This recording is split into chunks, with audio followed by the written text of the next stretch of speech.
You've noted before that how this crisis has exposed something about church and who we think we are as church and what we think we're about.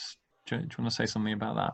Yeah, I guess this picks up on what we were saying earlier, actually, about sort of formation and instinct and habit, I guess, in a good sense. Mm. But it's really revealed what our instincts as church communities are, which have been formed and developed by the way we've behaved. Mm. Um, and I guess there's all sorts of differences, and we don't want to get too stuck into the nitty gritty of like, is it good to live stream? Is it good to record? All those things. But one of the really interesting things to me is how much of the conversation has been about worship, and obviously worship is a really important part of what it means to be church. Mm. But how those conversations are taking place, whether the starting point for that conversation is how do we engage as many people as possible, or whether the starting point for that conversation is how do we create something really beautiful, or whether the starting point for that conversation is, as I think it has been for us, how do we make sure this is inclusive of the people who are least well connected, Yeah. and in ways that reflect the reality of life at the moment. And none of these are bad questions to be asking, but I think they reflect a different emphasis and a different sort of prioritization. And some of them, well, I guess maybe all of them actually, if taken too far, can slip into some of those temptations that we've identified. Yeah, I just think it's really interesting to see what assumptions are exposed by the questions we ask. Yes. You know, is your first question, who can participate in this? Or is your first question, what will this look like at the end? It's been really fascinating with the singing, actually, over Zoom, that nothing polished is going to come out of this. I mean, it's quite painful to listen to some of it, actually. but the first question we've asked is, how can as many people as possible participate in this? Yeah. And that's because we're in a very different context from all those wonderful cathedral choirs who are producing beautiful lockdown stuff that is a joy to listen to, and that I personally am really appreciating. Yeah. And there, I think you've touched on something that explains some of the heat that's going around in some of the exchanges between Christians, particularly on social media. That actually a lot of the stuff is not about the presenting issues, is it? It's about those deep underlying assumptions about what we're about. And I think I've been fascinated by the tension between, on the one hand, church wanting to say, actually, this is about keeping things as normal as possible, providing that sense of stability, continuity through the crisis. You know, the church is who you can rely on for that solidity. And then at the same time, the language of the church saying, actually, you know, there's something to be grasped here. There's a new reality at the other end of this, and we need to seize that opportunity to shape that new normal. That we can't go back to business as usual. We can't even, you know, we shouldn't really be invested in sustaining it. And it feels to me like both of those, in a way, are power grabs. They're spotting an opportunity for the church to say, you know, this is the space. We are either in control of the space or wanting to grab control of the space, so that reality can be defined by us and how we do things. And I think that links to, I mean, we talk in the book about the 3 Ps as temptations to the powers of the provider, the performer, and the possessor. And I think you said in a conversation that that all 3 of those have kind of been intensified and more evident.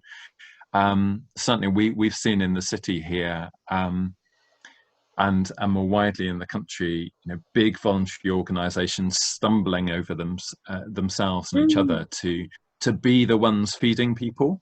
Yeah. But also actually being very public and vocal and visible about being the ones feeding people. And obviously people do need feeding at the moment. There are people in our communities going hungry, and that is a tragedy, and that is a symptom of underlying inequalities that have been exposed and intensified. But at the same time, as we've said in the book, actually that can be profoundly seductive to be the provider in that relationship, and profoundly distorting of the relationship. And